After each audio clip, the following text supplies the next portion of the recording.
Congratulations on the birth of your baby. Hi, I'm Ariana, a nurse and a lactation specialist in the Newborn Intensive Care Unit at Riley Hospital for Children. I know you are probably experiencing many different emotions right now. You may feel helpless, but there is one important gift only you can give your baby, your nourishing breast milk. I'm here to tell you why breast milk is important for your baby and how you can begin to provide your milk. Breast milk is important because babies who receive their mother's milk are healthier. Formula is not the same thing as breast milk. Breast milk is like medicine for babies, and your milk is easier to digest. It also helps to fight infections, which is very important for sick and premature babies. We encourage you to breastfeed or pump. Even if you only supply your milk for a short time, you will be giving your baby extra benefits and getting him off to a better start. It can help improve your baby's outcome. Now sit back and relax while we go through the steps of pumping. First, you will need an electric pump and a pumping kit.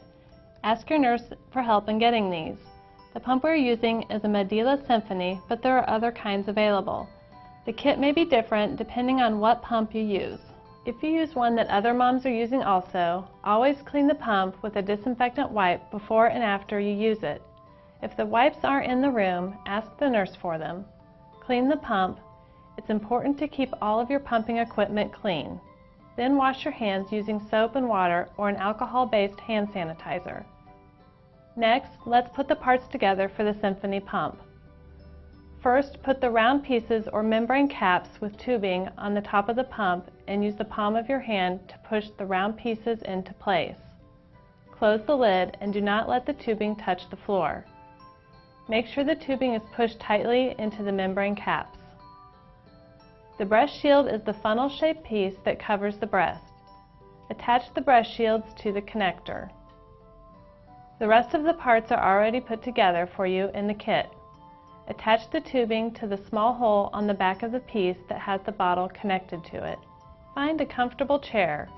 Here are some things to help your milk let down or start to flow. You can listen to relaxing music, look at a picture of your baby, listen to a tape of your baby crying, or place a blanket your baby was wrapped in around your neck so you can smell his scent. Many mothers find it helpful to massage their breasts before starting to pump, as this helps the milk start to flow, and this in turn helps you to empty your breast. Gently massage your nipples and areola, which is the darkened area around the nipple. Massage in small circles around your breast for a few minutes. Then lightly stroke down toward the nipple and gently squeeze a little milk from each breast. You may also want to put a small amount of lanolin on the areola, which will add moisture and make pumping more comfortable. Now you're ready. Push the button on the left to turn on the pump. The knob in the middle of the pump changes the amount of suction. Start on a low suction setting for the first few days and then slowly increase to the highest setting that feels comfortable to you. Your nipples may get tender, but should not be sore. If they do get sore, decrease the amount of suction and ask a nurse or lactation consultant for help. Next, start pumping by placing the breast shield centered over your nipples. It's important to use the right size breast shield. To find out if you have the right size, watch how your nipples move when the pump is on. Your nipples should move back and forth freely and should not rub the insides of the shield. If you are not sure if you have the right size, ask a lactation consultant. Pump both breasts at the same time if possible. Pump for 15 minutes, even if you're not getting any milk in the bottles. You will soon start to make colostrum, which is the first milk. It's normal to get small amounts, so don't be discouraged. Keep pumping. Colostrum is very important for your baby, so save every drop. If you are taking medicine and are not sure if your milk is okay for your baby, don't throw it away. Write the name of the medicine on the label, which you will put on the bottle, and a nurse or lactation consultant can check to see if it is okay to give the milk to your baby. You should get more milk in about 3 to 5 days after your baby is born, but it may take longer if your baby's birth was difficult or your baby is premature. When your milk does start to increase, pump as long as milk is coming out. When it gets to the point of just dripping, pump 2 more minutes and then stop. To take the breast shield off, break the suction by placing your finger or thumb on your breast at the side of the breast shield. Push in on your breast and remove the shield slowly. Don't just pull it off. This can make your nipples sore. When you are finished pumping, massage your breast again for a few minutes. Try to express or squeeze the milk from each breast. This is called hand expression. Many times you can get more milk with hand expression, and research has shown that mothers who hand express milk and use an electric pump make more milk. To hand express, put your thumb on the top of your breast about 1 inch back from the edge of the areola, and put your first 2 fingers under your breast. Gently press your fingers and thumb back toward your rib cage. Then gently squeeze your thumb and fingers together. Move your fingers and thumb around the areola to express all areas of your breast. Change breasts every few minutes or when the milk slows down. How much milk you get can change each time you express. Don't worry, this is normal. Let your nipples air dry if possible. Then put a small amount of lanolin ointment on if you wish. This will add moisture to your nipples. You don't have to wash the ointment off before you pump or breastfeed. When you have finished pumping, pull the tubing off the back of the connector and put the rest of the pieces in the plastic basin. Loop the tubing through the handle to keep it from falling on the floor, and then turn the pump on again. You will see that moisture builds up on the inside of the tubing when you pump, and this helps dry it. The tubing needs to be dry so germs don't grow, and running the pump for a few minutes is an easy way to do this. You can add milk from one bottle to another if it is from the same pumping. Don't overfill your bottle. Be sure to leave a little room at the top. Put the lids on the bottles and then place a label on each bottle. The nurse will give you labels that will have your name or your baby's name on them with identification numbers. Write the date and time you pumped on the label.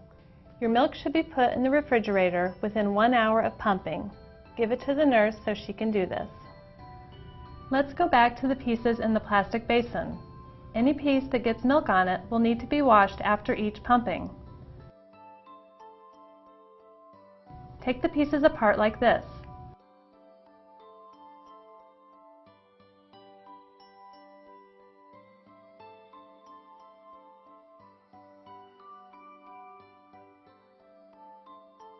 Rinse them with cold water first.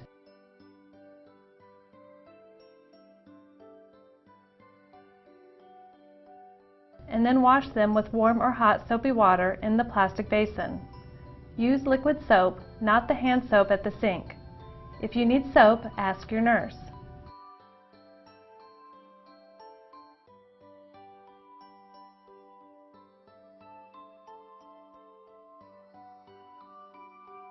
Rinse all the pieces well.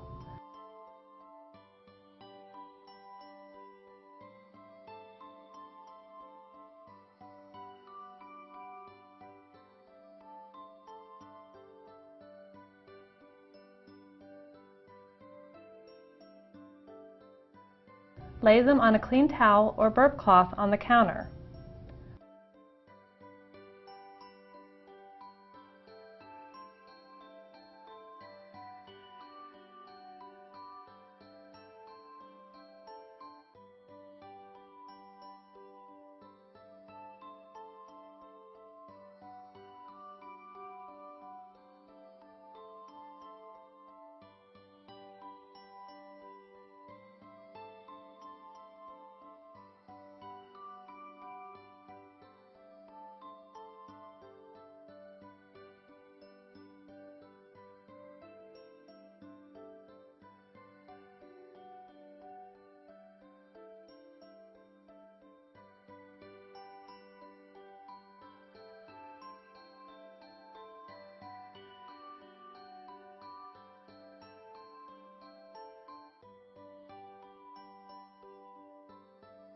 Put gloves on and using approved disinfectant wipes, clean the plastic basin.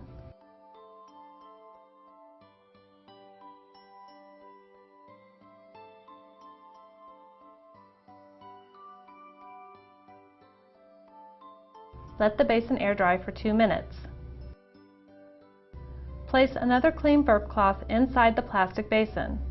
Then place the pumping pieces back into the basin on top of the clean burp cloth and let the pumping pieces air dry. Go back and turn the pump off, as it only takes a few minutes for the tubing to dry. The tubing doesn't need to be washed unless milk gets into it. When you are at home, cover the breast shields and pumping parts with a clean towel after they are dry. When you are traveling, put the pieces in a clean plastic container or bag to keep them clean. Keep these clean parts away from the pieces that you don't wash every time you pump.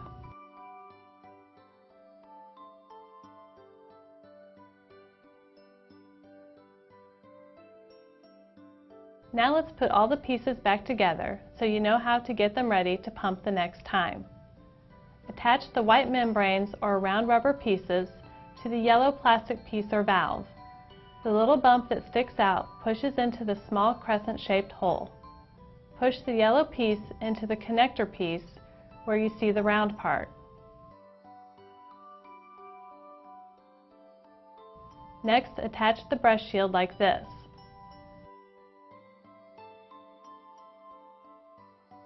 Then attach the bottle over the yellow part.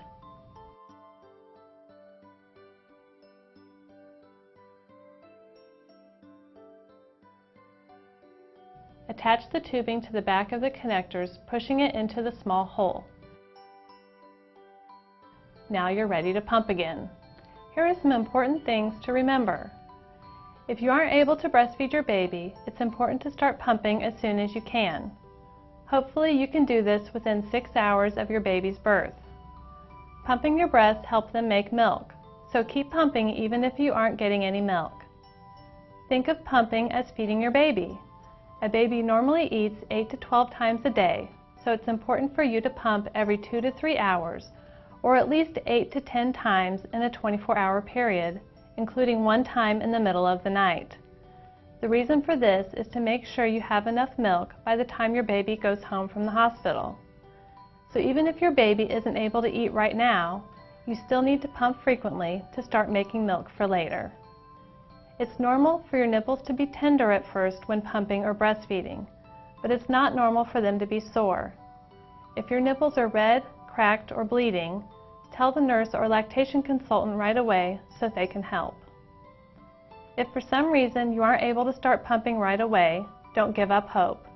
Talk to a lactation consultant for help. Thank you for watching. We hope this information answers any questions you may have had.